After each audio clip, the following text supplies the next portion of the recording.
Territorio Reportaje. Porque todos tenemos una historia que contar. Con el periodista Agustín del Castillo.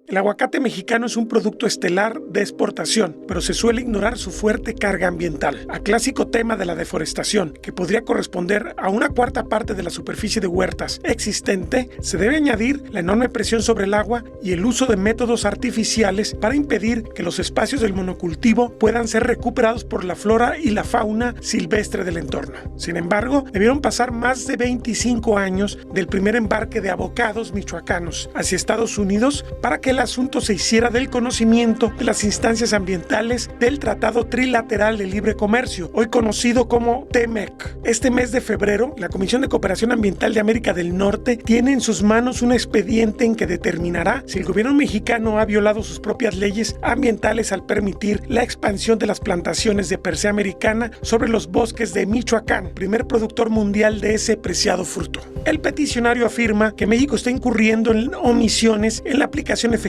de sus leyes ambientales para proteger los ecosistemas forestales y la calidad del agua frente a los efectos adversos en el medio ambiente derivados de la producción de aguacate en Michoacán, México, dice el texto de divulgación. Detalla. En la petición SEM-23-002, producción de aguacate en Michoacán, el peticionario asevera que México está omitiendo la protección de recursos forestales e hídricos en Michoacán ante el impacto ambiental y la deforestación causados por la ininterrumpida expansión de las plantaciones de dicho fruto. En específico, el peticionario sostiene que México no ha respetado disposiciones de la Constitución Política de los Estados Unidos Mexicanos y varias leyes federales centradas en la evaluación del impacto ambiental, la conservación forestal, el desarrollo sustentable, la calidad del agua, cambio climático y la protección del medio ambiente. El peticionario expone que los bosques cumplen una función vital al proporcionar hábitat a flora y fauna silvestres, sustentar la biodiversidad, contribuir a mitigar el cambio climático, preservar el suelo, filtrar el agua y recargar los acuíferos, entre otras contribuciones. Asimismo, pone de relieve el notorio crecimiento de la industria aguacatera en Michoacán en las últimas décadas, habiéndose convertido la entidad en la principal exportadora de aguacate en el mundo, con la mayor parte de su producción destinada a Estados Unidos. Si bien el peticionario reconoce que no todos los productores de aguacate provocan el mismo tipo de impacto ambiental, ni tampoco en el mismo grado, hace referencia a investigaciones en las que se demuestran los graves efectos ambientales derivados de un alto porcentaje de las plantaciones aguacateras en Michoacán, así como el acelerado ritmo de deforestación asociado, uno de los más elevados de México y toda Latinoamérica. El peticionario cita varios instrumentos legales, entre los que incluyen la Constitución Política de los Estados Unidos Mexicanos, la Ley General de Desarrollo Forestal Sustentable, la Ley General del Equilibrio Ecológico y la Protección al Ambiente, la Ley de Aguas Nacionales, la Ley de Desarrollo Rural Sustentable, la Ley General de Vida Silvestre y la Ley General de Cambio Climático. La identidad de quien presentó la petición se mantiene confidencial.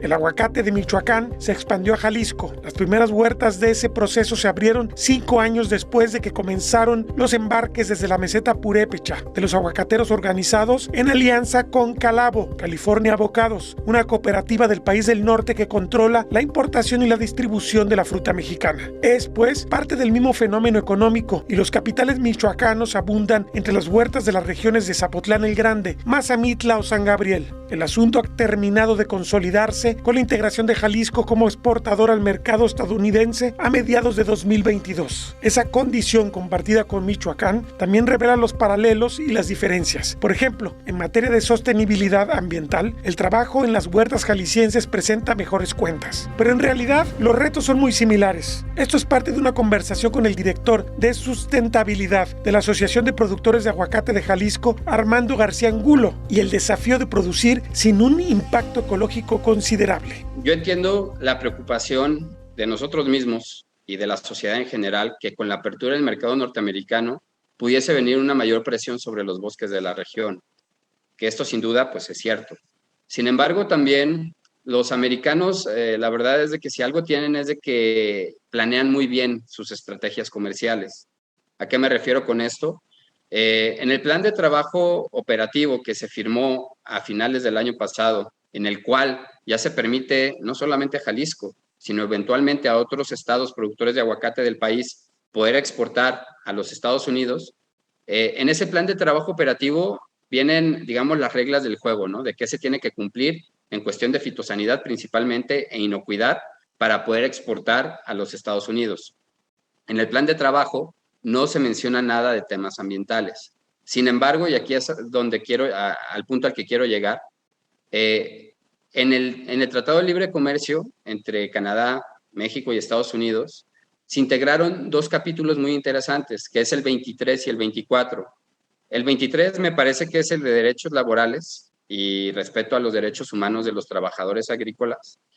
Y bueno, no agrícolas solamente, sino a nivel general, pero bueno, ahorita estamos enfocándonos en el tema de la agricultura. Y el 24, que es un capítulo en materia ambiental. Ese capítulo en materia ambiental dice que para poder exportar tú cualquier producto a los Estados Unidos, tienes que cumplir con la legislación local al 100%. Y en dado caso de que ellos detecten que no se esté cumpliendo con la legislación ambiental local, ellos se reservan el derecho a poder parar las importaciones de productos pues de México, ¿no? Entonces, ¿esto qué nos dice? Que y ya lo vemos en campo, los americanos están interesados en que los productores de aguacate cumplamos con lo que dice el TEMEC también, no solamente con lo que dice el plan de trabajo.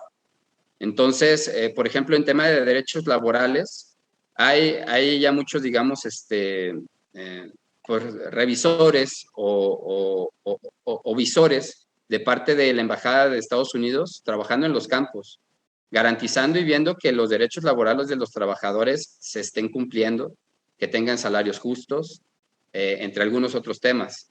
Y creemos nosotros que eventualmente también pudiese llegar a haber algunos revisores ambientales que estuvieran aquí en los territorios, viendo que los temas ambientales y la legislación ambiental se cumplan. De lo contrario, pues ellos pudieran cerrar el mercado para el aguacate, ¿no? O para cualquier producto.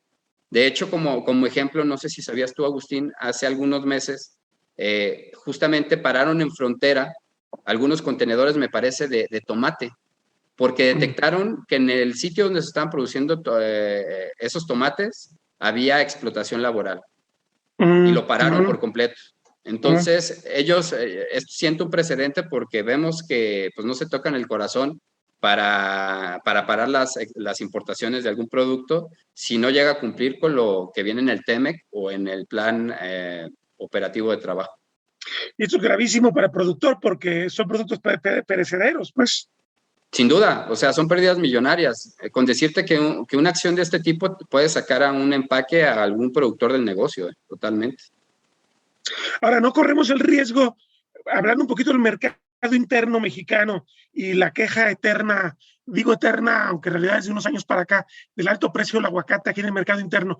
No corremos el riesgo de que se generen dos modelos distintos, uno para exportar que sea muy cuidadoso y otro que sea pues ahora sí que incluya todas estas cosas, todas estas perversiones que ha traído en algunos casos el tema de la producción de aguacate, la oportunidad de negocio, y que el mercado mexicano sí absorba el aguacate que tenga una huella ambiental y social negativa?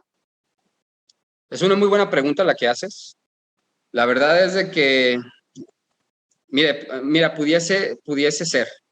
No tenemos certeza de ello. Déjame te digo por qué. Porque el aguacate para el mercado nacional resulta ser también muy buen negocio. Digo, al día de hoy los precios están elevados porque no había aguacate. La verdad es de que estábamos sin producción a nivel nacional y el poquito que había pues se exportaba y el remanente que quedaba pues estaba muy caro. La demanda se mantuvo y la oferta se disminuyó. Ya estamos iniciando en Jalisco temporada, entonces yo espero que en las próximas semanas el precio del aguacate pueda ir disminuyendo.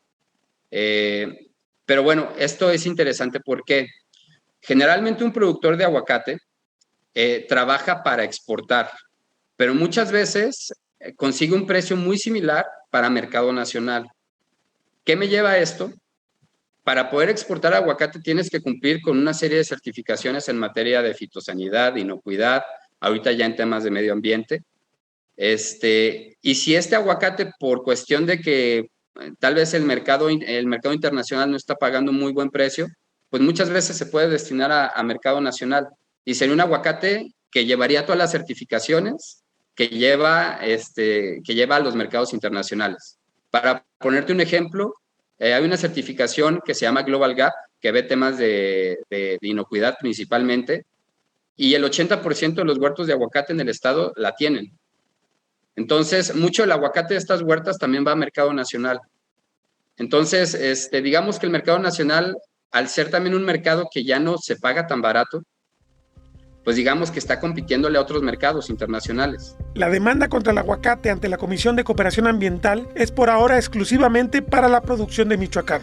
El estado vecino tiene casi 35,000 productores de diversos tamaños. En Jalisco hay alrededor de 3,200 asociados a la APEAJAL y quizás hasta 4,000 productores. El destino de ambos está entrelazado porque se trata de una misma continuidad territorial y ecosistémica, de intereses económicos similares y ahora un mismo destino, que es el gran mercado estadounidense. Y porque aplica bien la famosa conseja de cuando veas las barbas de tu vecino cortar, aunque se niegue, los impactos ambientales en Jalisco tienen el mismo patrón expansivo descontrolado, esto es, ausencia del Estado mexicano, presencia de grupos de la delincuencia organizada como facilitadores, prevalencia de lo comercial por encima del equilibrio ecológico y una optimización de la ganancia. La determinación de la Comisión de Cooperación Ambiental de América del Norte, en el mejor de los casos, para la causa ecologista, será publicitar las ausencias y las violaciones a la legislación mexicana. Pero en un mundo globalizado, donde la imagen es casi todo, pretender que un aguacate con huella de crimen ambiental y despojo puede prosperar económicamente podría ser un costoso error de cálculo para México.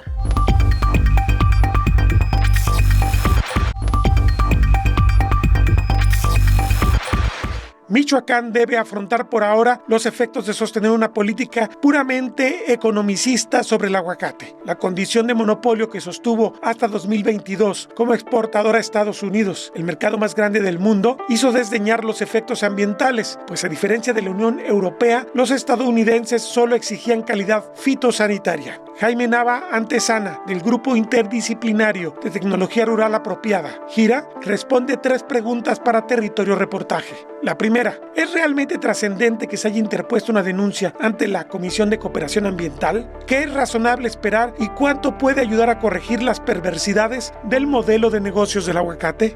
Yo no sé qué pueda pasar con esto de la denuncia ante la Comisión de Cooperación Ambiental, porque alguna vez ya en alguna de las reuniones de la comisión en la que habíamos participado y habíamos mencionado o llamado la atención respecto al tema de este daño ambiental y social que estaba sucediendo con el aguacate y no nos hicieron caso. Sin embargo, ahora sí, ¿no? Ahora no solo les hicieron caso, sino que no sé si por los medios o por qué razón está generando un impacto muy importante a todos los niveles. Fíjate que yo le envié esa noticia a algunos ejidatarios, a algunos comisariados. Inmediatamente me dijeron, wow, este seguro es un personaje importante, es un caca grande, así usaron esa palabra, para decir que la cosa era en serio. Por lo tanto, sí llama la atención. Pero por otro lado, generó toda una dinámica interesante. Por un lado, la propia noticia que se difundía de manera casi viral, y por otro lado también las respuestas, ¿no? La reacción de los estados, aquí en Michoacán y en otros lados. El mismo presidente de la República, en una entrevista que oí, por cierto, muy interesante que te hicieron a ti, donde había una connotación respecto a lo que estaba sucediendo y estaban como a la defensiva. Y ojalá eso genere algo, porque definitivamente generó una preocupación. Y la preocupación no es poca cosa. Y las soluciones tampoco pueden ser poca cosa. Tienen que ser mucho más interesantes y mucho más inteligentes que simplemente hacer declaraciones, ¿no? Y a mí me preocupa, por ejemplo, declaraciones del gobernador del estado de Michoacán en la que dice, por lo del aguacate vamos a decretar veda forestal. No sé si los medios interpretaron lo que él dijo, porque yo no lo oí directamente, pero ese impacto se me hace un una cosa bastante aberrante, porque es otra vez caer en esa satanización del manejo forestal, cuando el manejo forestal es súper importante, incluso para el aguacate, para mantener los bancos acuíferos, en fin, para muchas cosas, pero también para mantener comunidades. Y eso me parece grave. No hay una forma de medirlo, no hay una forma de poder valorar si va a tener un impacto y va a servir o no. Sin embargo, sí tenemos que tener en cuenta que si no hacemos algo ahorita, el futuro se nos está poniendo bastante oscuro. Y la realidad es que no ha hecho nada el Estado, no ha hecho nada en temas de impunidad, no ha hecho nada los propios aguacateros y no hemos hecho nada las sociedades, y no podemos ser tampoco tan críticos solamente y no hacer un pedazo de autocrítica para decir que bueno que ahora tenemos una denuncia, pero ahora tenemos que actuar, ¿no? Y esa actuación tiene que ser seria, fuerte, decidida, y ojalá pueda haber un cambio importante para que no nos genere no solo los daños ambientales, sociales, sino los daños agrarios a los ejidos y comunidades, y también todo el problema de que si mañana esta forma de producción se viene abajo, vamos a tener también una crisis económica. Entonces tenemos que tener sumo cuidado. La supuesta certificación que busca la Asociación de Productores de Aguacate de Michoacán, o México, APAM, ¿es el comienzo de un camino para resolver el problema, o más bien es greenwashing, lavado verde, como suelen denunciar los ecologistas sobre el mercado con cosmética verde, pero altos costos ambientales? El tema de la certificación nos debe llamar la atención y nos debe hacer pensar de manera inteligente, muy creativa, para que no sean solo soluciones que legalicen lo ilegal. Eso es un punto clave en el proceso. El mismo gobierno no puede permitirse generar estrategias que permitan legalizar lo ilegal, ¿no? Porque si no estarían violando la ley, y eso no lo pueden hacer.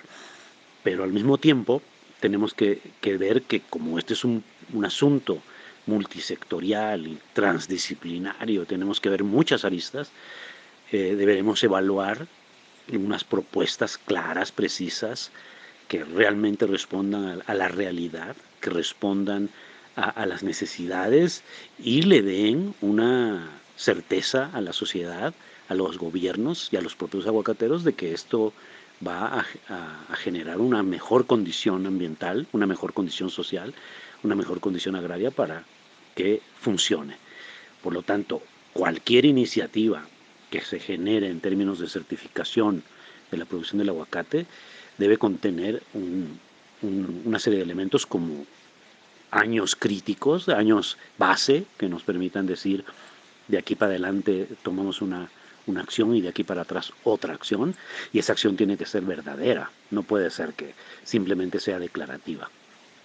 Y por otro lado, cuidarnos de que finalmente tú sabes y todos sabemos que lo que llaman el greenwashing, ese lavado verde, esa imagen que generan las empresas de que somos los que estamos cuidando el medio ambiente, no sea el elemento que domine un proceso de esta naturaleza. Efectivamente lo tienen que hacer, lo quieren hacer, pero no sea solo una cuestión de imagen. Ahí está el reto en el tema de certificación. Generar estructuras claras, transparentes, participativas, con un observatorio permanente donde participen grupos interdisciplinarios, grupos interinstitucionales, no solo gobierno, no solo los productores, sino otros actores, que estemos presentes ahí para ir evaluando y a partir de esa observación tomar decisiones de lo que está funcionando y lo que no está funcionando. Si no se hace desde el principio de esa manera, estamos condenados solamente al famoso greenwashing y a perder nuestro tiempo, a perder la oportunidad que tenemos de resolver el problema y sobre todo a generar lo que yo he llamado muchas veces la vacuna, ¿no?, a los problemas. Entonces vamos a vacunar a la gente y nadie va a creer en esto porque ya se hizo algo malo, ya se hizo algo que no sirve, algo que no funciona y no vamos a avanzar. Por lo tanto, sí, yo sí creo en el sistema de certificación, pero no creo en los mecanismos que valoren, violen la ley y valoren solamente la imagen. Así que vamos a ver, no sé, yo sí estoy bastante escéptico a esta situación, porque no conozco ninguna iniciativa gubernamental que se mantenga, ¿no? Y que se mantenga de manera seria. Y si vamos solamente a decir, ok, para adelante, ahora sí, borrón y cuenta nueva, fíjate, te voy a poner un ejemplo, que todo el mundo lo conocemos, los autos chocolates, ¿no? Y ahora estamos llenos de autos chocolates por todos lados. No, se dijo que solamente era una cosa para ayudar a los productores para tener carros y puedan tener una mejor producción en el campo. Y ahora vemos todo tipo de carros que están dentro de esas campañas. Así nos puede pasar. Ese es el riesgo, porque no hay una confianza en las instituciones. Desafortunadamente no tenemos confianza en los gobiernos, y además los gobiernos son de 3 y 6 años. No sabemos qué va a pasar cuando cambie. Vamos a ver, ¿no? Es un tema muy, muy, muy relevante. Finalmente, se le preguntó a Jaime Navia, ¿qué debemos empujar como sociedad para resolver el problema ambiental y social del aguacate? Esto respondió. Fíjate que uno de los retos más grandes es que realmente como sociedad impulsemos un proceso serio y sostenido. El asunto es cuándo nos han hecho caso, cuándo hemos podido lograrlo. Aunque sí hay ejemplos muy interesantes y positivos, me parece que en eso pesa más, en el caso del Estado, el peso económico, ¿no? Hay una claridad de que aquí dependemos del aguacate. En esta región, aquí en Michoacán, todo va alrededor del aguacate, la prosperidad y también el peligro. Y eso está conjuntado, está unido, está transgredido por todas las cosas que ya sabemos.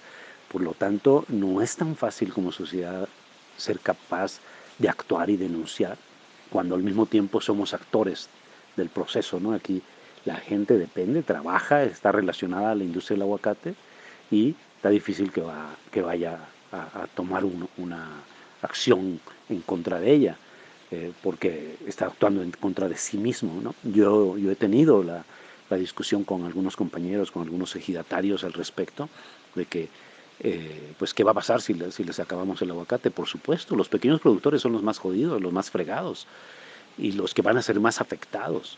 Entonces sí debemos realmente generar elementos de análisis, de reflexión respecto a lo que viene y a lo que nos puede pasar, para poder actuar de manera conjunta, ¿no? Unidas. Yo creo que el que como yo, que mi acción directa es el análisis, la información científica respecto a lo que está pasando con el aguacate, pero no soy productor, no soy ejidatario, tendré una opinión.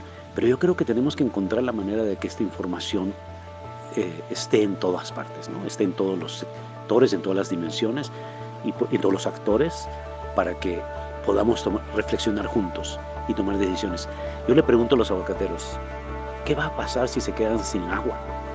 ¿Qué va a pasar si el calor sube de tal manera que no puedan tener producciones como las que están teniendo? ¿Qué va a pasar si el frío o las condiciones ambientales cambian?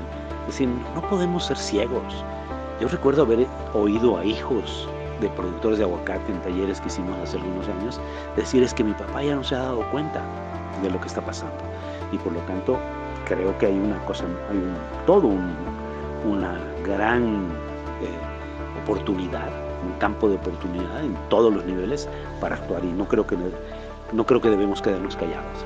Creo que hay que decirlo, hay que hacer, hay que ver cómo enfrentamos este grave problema social, ambiental, agrario, incluso cultural y hasta de violencia. Si no, no sé hacia dónde vamos a caminar.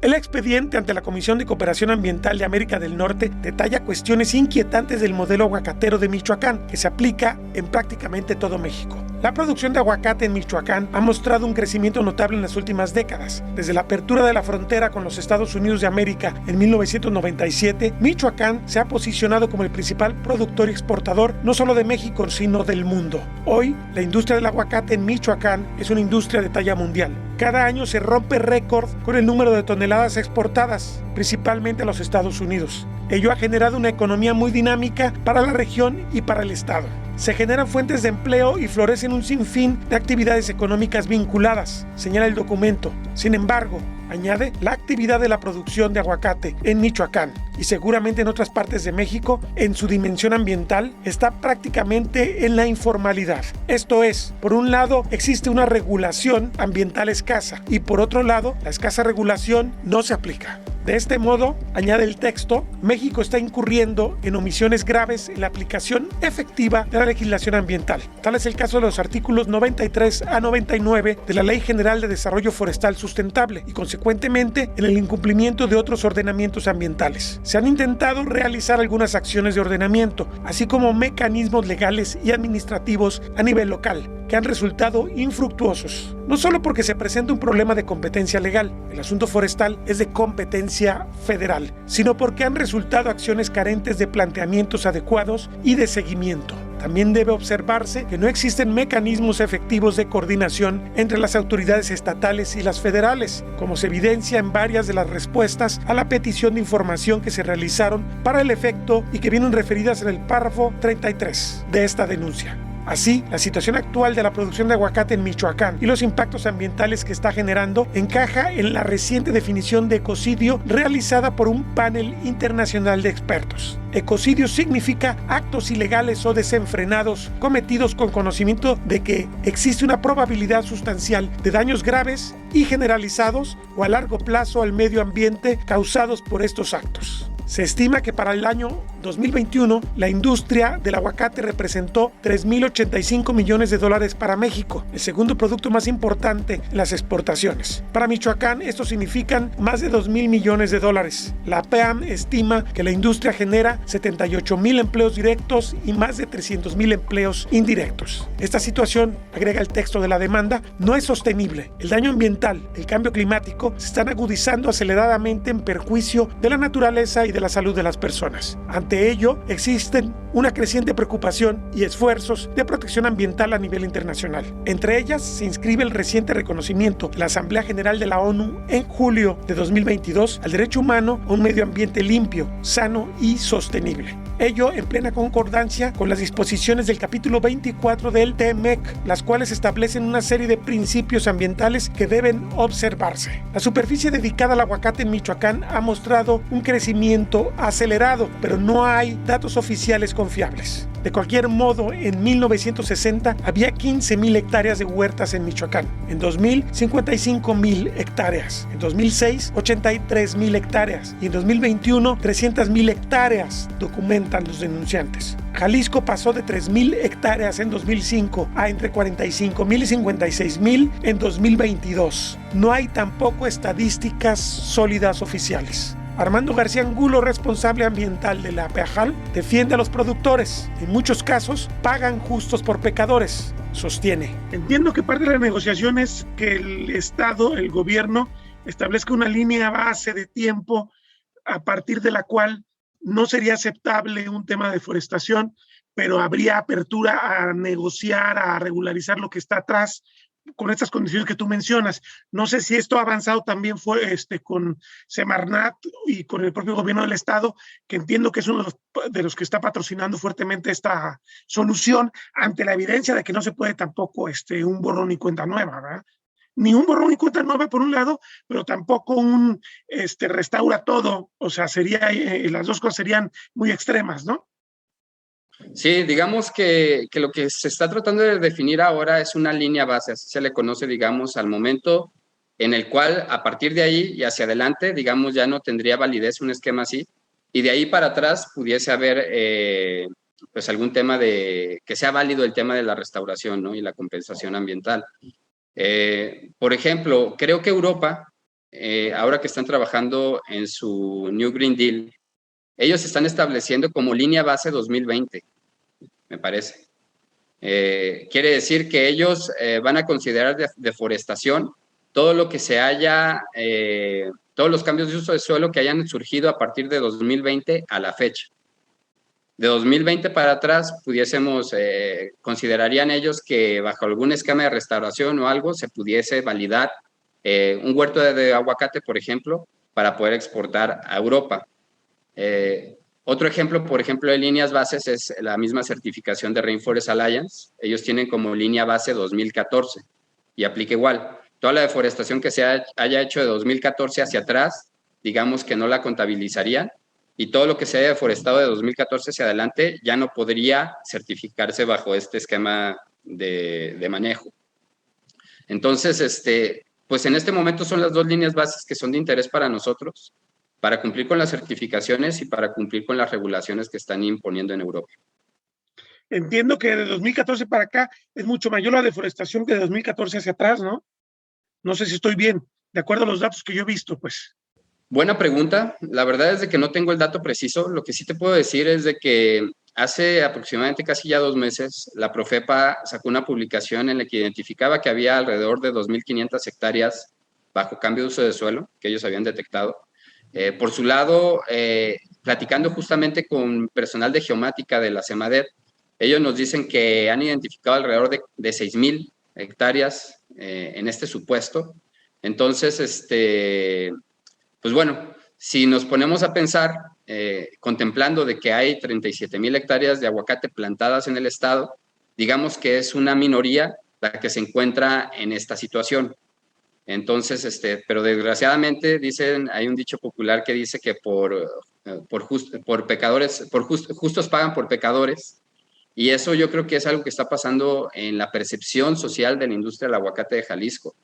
La verdad es de que la mayor parte de los productores hacen las cosas bien en temas sociales, en temas ambientales. Sin embargo, pues tenemos estos arrocitos negros que muchas veces empañan las cosas buenas que se hacen. Entonces es por eso que nosotros estamos interesados pues en entrarle al tema y pues poder aportar a la resolución del mismo. García Angulo subraya que el cuidado del ambiente deriva en una ventaja para el negocio aguacatero. ¿Cómo se puede conciliar todo el tema fitosanitario y sus exigencias para el mercado internacional con el tema ambiental? Porque muchas veces pues, la exigencia de un producto de inocuidad podría estar reñida con un manejo ambiental más amable, considerando que muchas veces si no le intervienes de forma más o menos agresiva, tal vez no estés garantizando un producto de ciertas calidades fitosanitarias. No sé si esto pues, sea el pan de cada día con ustedes, esta discusión.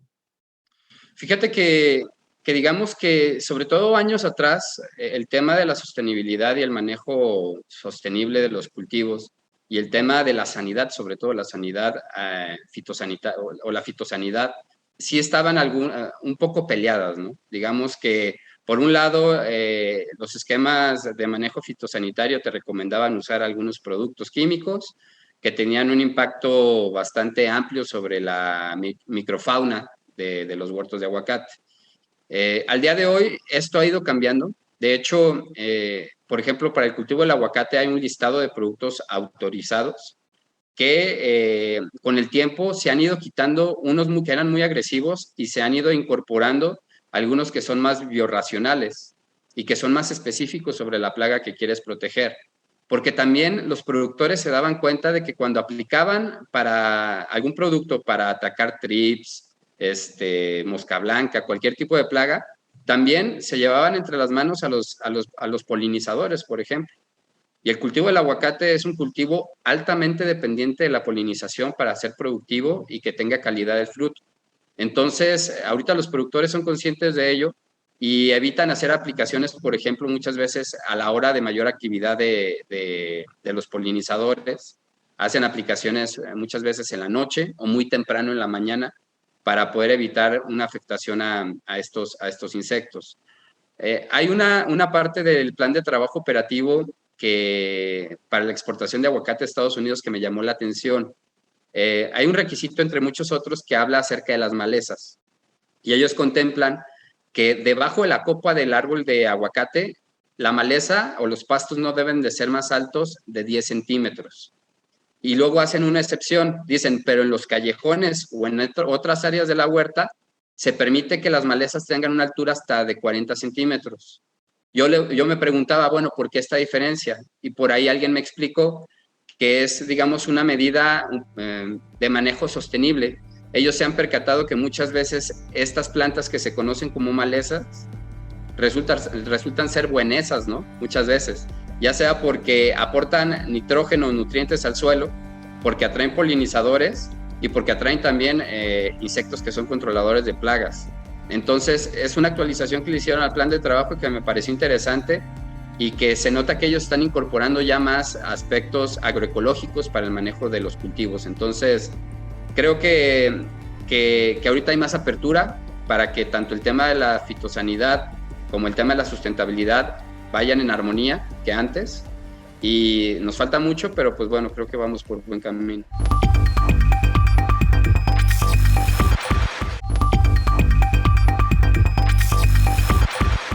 El aspecto que no aborda la denuncia ante la Comisión de Cooperación Ambiental de América del Norte es el papel de los criminales en el negocio aguacatero. Un activista ambiental en Madero, al centro del estado de Michoacán, nos brinda un valioso testimonio de cómo el daño ambiental y el comercio de aguacates son asuntos del crimen organizado.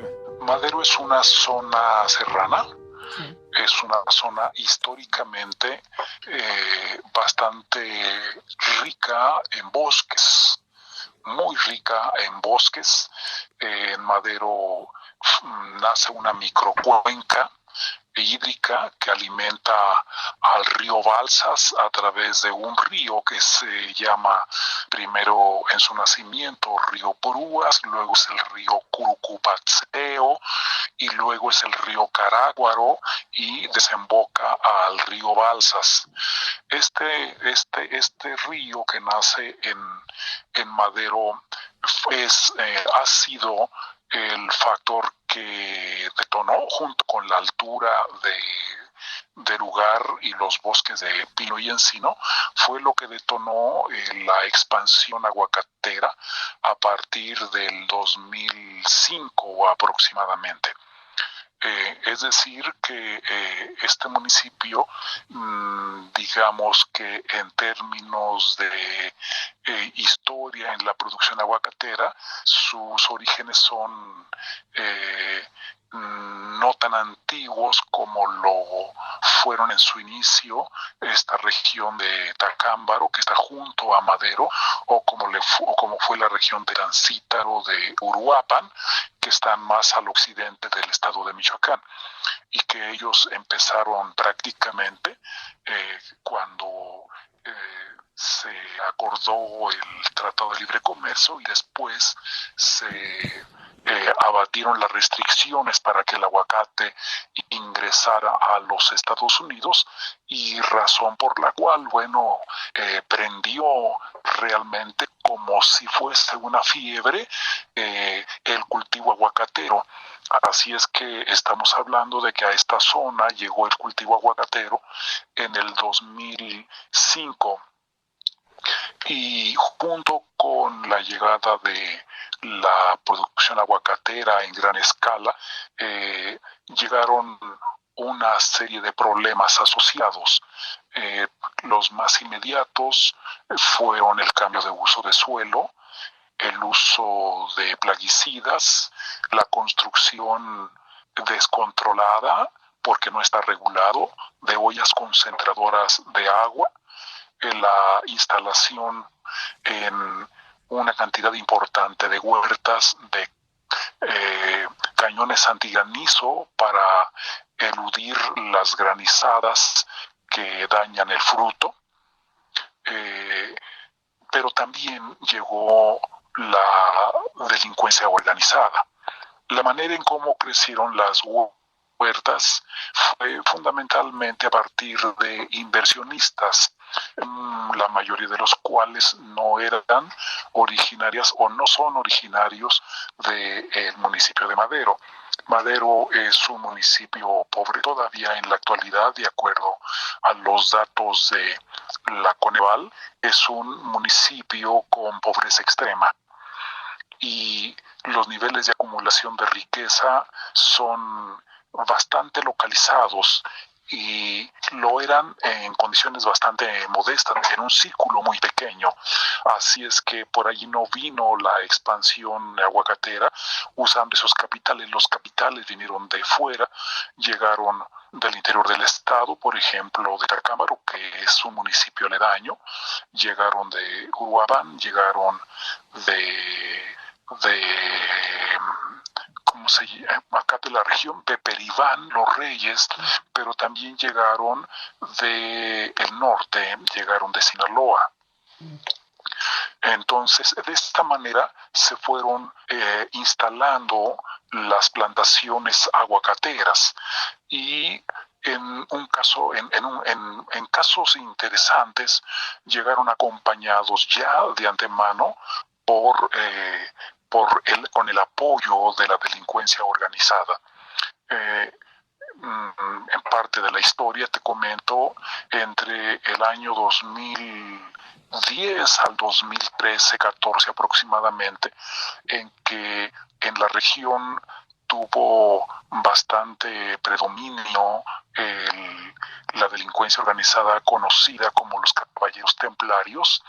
Ellos tuvieron el control de las áreas productivas de la región de Madero, refiriéndonos con ello a la producción maderera, pero también a la producción aguacatera, estableciendo un control sobre las mismas, sobre todo con la intención de poder obtener riqueza a partir de la producción aguacatera de la región. Y aunque este grupo criminal fue abatido en sus liderazgos importantes allá por el 2014, sin embargo la delincuencia sigue presente como está presente en el resto del estado. En este municipio en particular, en la actualidad, y esta es información que a mí me han confiado gente que tiene conocimiento de primera mano, está cercado por 3 grupos. En la parte occidental, pegado hacia la zona de Tacámbaro, está la presencia del cártel Jalisco Nueva Generación. En la parte oriental del municipio, Madero es un municipio más o menos grande, que para llegar de su cabecera municipal, que se llama Villa Madero, hasta su extremo oriente, a través de una brecha, uno hace alrededor de 2 horas y media, 3 horas de camino. Entonces, en esta parte oriental, que es una zona muy rica en bosques prácticamente todavía enteros, la información que tenemos ahí operan los Viagras. Y en la parte norte, que es en donde colinda el municipio de Madero con Acuitzio del Canje y Morelia, en esa zona opera un grupo que se denomina Pueblos Unidos. Las extorsiones se dan a nivel gerencial porque son organizaciones cada día más sofisticadas. Le llama la atención lo que deja riqueza, y lo que deja riqueza en el municipio de Madero es el aguacate y es la producción forestal. Ambas actividades le reportan caudales importantes a la delincuencia organizada. Cuando me preguntaste hoy en la tarde, me hablabas de testimonios de extorsión. Lo que yo te puedo decir es que los mecanismos que ellos utilizan para poder extraer riqueza de la industria aguacatera y forestal no es a través de esta manera clásica que se conoce de extorsión, es decir, que llegue el grupo criminal a la huerta, al aserradero, etcétera, y allí forza a los dueños para que entreguen determinada cantidad. Ya los métodos de ellos están bastante, digámoslo, sofisticados, ya son gerenciales, ¿sí? Es decir, el productor de una huerta de aguacate, tú le puedes preguntar y él te asegura que él no está dando un solo centavo a la delincuencia organizada.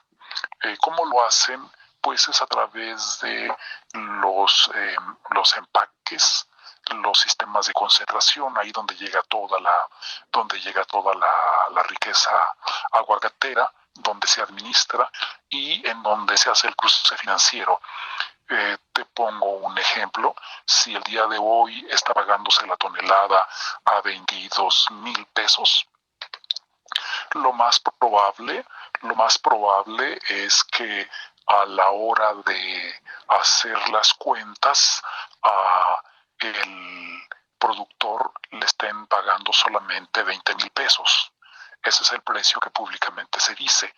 Ese margen que tiene, es ese margen que queda entre 20 y 22,000 pesos, es el margen que se va a las finanzas de la delincuencia organizada, sin necesidad de que ésta tenga contacto con los productores, ¿sí? Te puse este ejemplo en general, pero la información que nosotros tenemos es que del valor total del producto del aguacate prácticamente anda entre el 7 y 10%, es lo que va a la delincuencia organizada.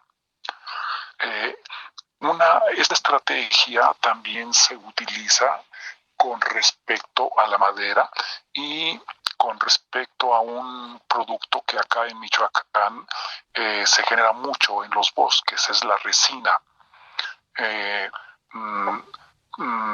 Te vas a sorprender si te digo que, si bien es cierto que Michoacán produce el 82% de todo el aguacate que se produce en México, y que es sorprendente, bueno, pues yo debo decirte que Michoacán produce el 94% de toda la resina que se produce en Michoacán. En el país. En el país, exactamente, así es. De toda la resina que se produce en el país representa el 94%. Y la manera en cómo se extrae, se chantajea o se obtiene la riqueza o se canaliza la riqueza hacia estas agrupaciones, todo radica en la báscula. La resina se pesa por kilos. Y cuando llega el trabajador resinero a vender una barrica, por ejemplo, de 200 kilos, la pesan y con toda seguridad van a encontrar que solamente registró 180 kilos. Y eso es lo que le van a pagar. Ahí hay un remanente de 20 kilos que constituyen el pago para la delincuencia organizada. Es decir, es una forma bastante silenciosa, bastante callada, no escandalosa, que les permite a los grupos criminales tener un control y un acceso más eficiente a los recursos. El aguacate es una valiosa fuente de riqueza, pero el daño ambiental no vale en el largo plazo sus miles de millones de dólares de derrama económica. Tampoco el sufrimiento y la violencia que padecen muchos mexicanos a manos de bandas criminales ante la ausencia ominosa del Estado. Territorio Reportaje. Porque todos tenemos una historia que contar. Con el periodista Agustín del Castillo.